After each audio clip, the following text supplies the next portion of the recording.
Welcome back to Cord Cutting Today, where we break down some of the biggest stories happening in the world of cord cutting, including today. Roku is rolling out a new update to its home screen. It's in beta. There's some changes here. You'll want to know about how these apps will look and more with it.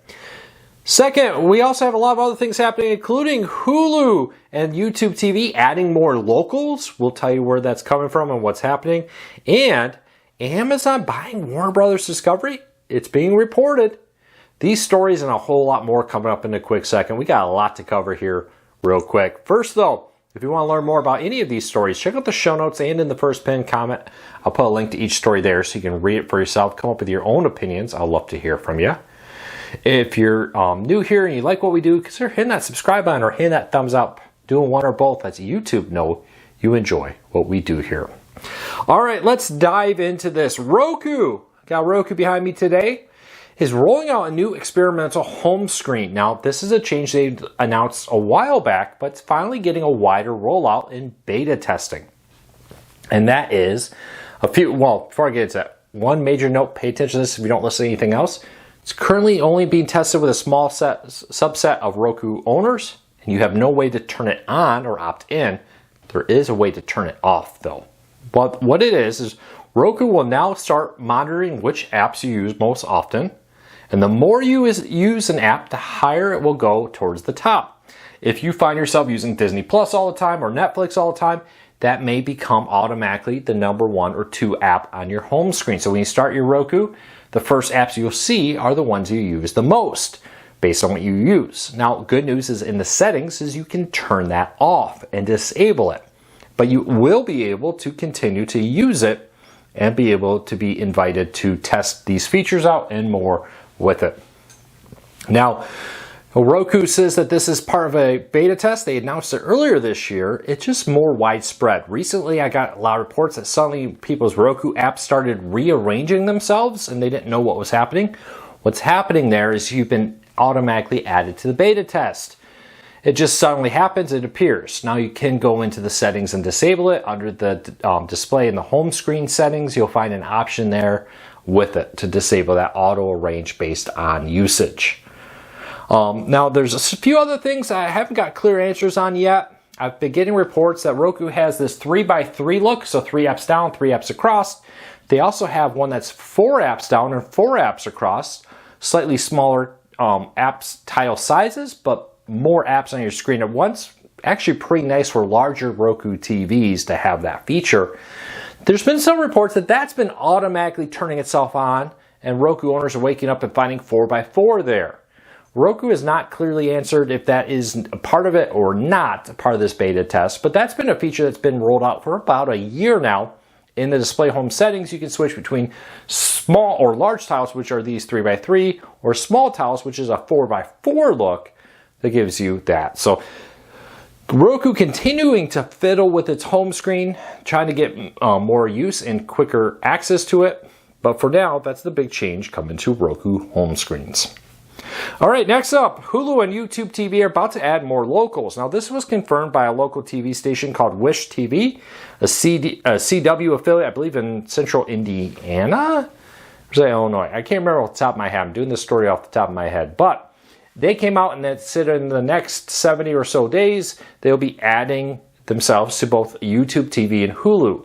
This comes as Nexstar, the owner of the CW, has been working with YouTube TV and Hulu and other providers to add more CW affiliates. One more example of them expanding there. This is one of the few ones out there that announced it, that this is happening though. Wish used to be a CBS affiliate back in the days, became an independent and then became a CW, if I remember that right. They changed ownership. They used to be a Nexstar owned one. Now it's owned by a different company. But they're coming to more streaming services. This comes as YouTube TV and Hulu have increasingly been adding more local channels, both in smaller independent ones and especially CW affiliates recently. Let's keep moving along. It seems like suddenly everybody wants to buy Warner Bros. Discovery. We got another company to join the list. Paramount's joined the offer. Word is that Netflix and others have also bid for it. Now reports are Amazon is bidding to buy Warner Brothers Discovery, though exactly what parts is unknown. Bloomberg has released a story that listed Amazon as one of the companies potentially about to partake in this bidding war, as Warner Brothers Discovery is going up for sale in an auction-style bidding process, where the high bidder will get a win on this. Now, a few things here. There is a possibility Warner Brothers Discovery has put out that they will sell the company in pieces. And there's a couple key ones that a lot of people are looking at. The studios that produce the movie and television shows, and the HBO service, along with the HBO brand and studios with it. Netflix is reportedly very interested in the HBO brand, and there's some conflicting reports here, but that Amazon may not necessarily want to buy the whole Warner Brothers Discovery, but they may be interested in picking up HBO themselves, or picking up HBO Max, or picking up the studios and other parts of it as they lean more and more into producing content and trying to expand their streaming. Even getting their hands on CNN could help Amazon's Fire TV's goal to add more live content. If you've noticed recently, Amazon has added a lot more live content and through multiple partnerships related to sports to their lineup of Prime Video. Things, not just live games like NFL games or NBA games, but also shows that you can watch every week related to sports on it live through your Fire TV. Adding something like CNN News to that could definitely help them expand the amount of content on Fire TVs and Prime Video. We'll see what happens here. For now, they're just an interested party, and they could be collecting data, trying to decide if they want to offer or not, and ultimately decide not to. But they've expressed interest to the point, they'll look behind here, I've sold companies before. You get an offer, you sign a non-disclosure agreement, and then a certain amount of data is released to you. Depending on the relationship or what's happening, it could be everything from financial reports to subscriber numbers and other type of raw details that give companies kind of some look into you. There's kind of a little give and take here. Sometimes companies don't want to give away all the information, but they do want to give enough information that entices buyers to potentially make a strong offer.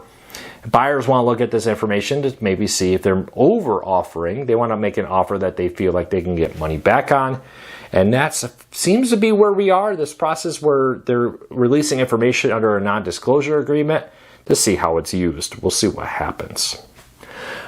All right, next up, Paramount, starting today, is going to cut 1,000 jobs. Now, this is the first round of what will probably be multiple rounds of layoffs happening at Paramount. Now, according to Bloomberg, starting this week, about 5% of its workforce inherited from Paramount Global will be cut after its $8.4 billion merger with Skydance Media closed earlier this year. Now, this will be pretty broad, and it's reported to be only the first part of a multi-phase cutback, part of restructuring. As with all these mergers, you end up with 2 HR departments, 2 PR departments, 2 public relations, all kinds of staff doing the same thing, 2 accounting divisions, 2 maintenance departments, all kinds of stuff.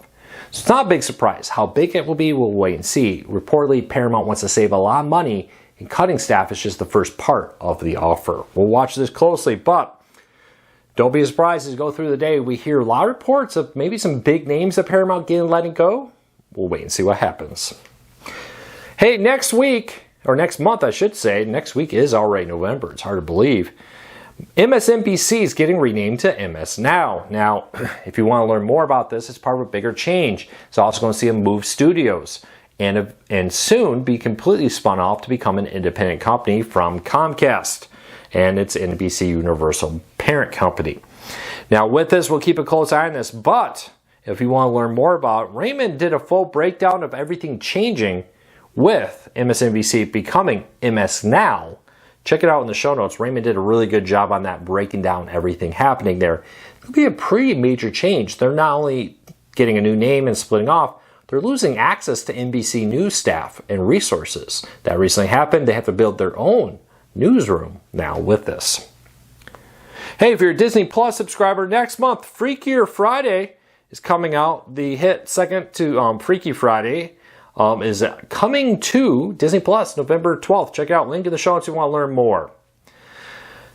Are you ready for Halloween? Cozy TV, the over-the-air TV network, has a special Halloween marathon with Roseanne and the Munsters coming up. A bunch of Halloween special episodes coming up later this week, especially on Friday, October 31st, starting at 4 p.m., running into midnight. If you want to see the full schedule, check out the post in the show notes. Cozy TV having a full Halloween breakup of everything happening.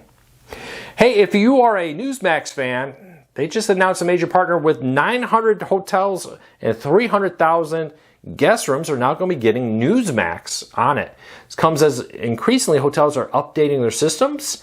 For example, DirecTV, who powers many hotels' TV system, announced that they're switching over to Google TV and other changes coming. But Newsmax coming to hotels with this. Speaking of things coming to TVs, Pluto TVs announced everything coming in November. Now, we announced earlier the on-demand movies being added, but now they announced everything being added, including some new channels. Now, this includes a return of a very popular set of channels that people missed. The 24/7 James Bond channels are returning to Pluto TV. Pluto TV 007 and the Spanish versions are being launched. No exact launch date, but I believe it's coming January or November 1st on this. Don't hold me to that. It's early November, though, is what I've been told, or at least heard. With that, you also see Places and Spaces and other channels being added, full list in the show notes. Quite a few other things happening. They have a special set of movies and television programs for Thanksgiving weekend, including a special live lineup, including a Philadelphia Thanksgiving Parade, followed by the Chicago Thanksgiving Parade airing on Pluto TV, but also special movies coming like Planes, Trains, and Automobiles going to be streaming on Pluto TV on Thanksgiving, and they will have other specials like Black Friday with movies like School of Rock, Tropic Thunder, D-Train, and other movies from Jack Black coming for Black Friday. World Pet Day is also coming up. They have a bunch of specials for that. And Pluto TV Spotlight. Sit around and watch Best Pictures. A bunch of award-winning movies are coming to Pluto TV. If you want to find the full list, check out the show notes down below. Hey, a few other quick stories that jumped out at me. This one kind of surprised me. The obesity rate in the United States is falling. And you know, we often joke about couch potatoes, everybody staring, watching TV, streaming.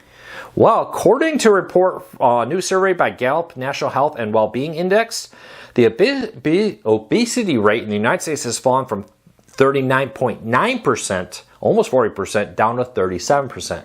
Not a huge change, but when we talk about the millions of people who live in the United States, that's a lot of people exiting the obese way. Now, the weight loss shot and all that has been heavily credited with this, but very interesting. Now, I have been very blessed not to have to deal with my weight a lot, but in the recent years, if you know, I've had 3 hip surgeries in the last 5 years, and I'm actually getting a full hip replacement. I should know soon when that's happening, but I expect that soon. Well, I definitely, since this year, I've been unable to golf and unable to do my normal exercises because of my bad hip. I've definitely noticed how easy it is not to, if you're not paying attention, to gain weight. Something that I've been working on recently myself. So it's really cool to see this. I don't think I need the shots yet, but you know, it's really cool. I know several family members who've done it and lost a lot of weight to it and become from unhealthy to quite healthy people with some help. So it's great to see that we have such resources out there, but it surprised me how quickly those shots have not been around long, but they've already made a noticeable dent in the amount of obesity. Or couch potatoes, as we used to call them if you're watching TV a lot. But hey, I'm a parent who has a kid who's becoming a teenager, and I thought this was an interesting one. We talk a lot about AI. AI is big here, but there's a new report out there from commonsensemedia.org. There's a few, I put a link to this report. It's very interesting about talking to your teens about AI. 72% of teens have used AI, and over 50% of teens regularly use AI for a lot of tasks. AI is a powerful tool. It can be used great. It's a lot like Wikipedia and the internet in general. It can be used for good. It can be used for bad. It's definitely something to talk about your kids, and if you've been having kids you need to talk to about it, check out the report. I'm just going to put a link to it in the end of this list of stories. Yeah, I thought it was very interesting. Definitely something I'm going to use to help talk to my teenage daughter about when it comes to using AI. AI is great, but something to be very careful with. Well, that's it for today. I hope you have a fantastic day. I hope you take care, be safe. I'll be back again tomorrow with another video.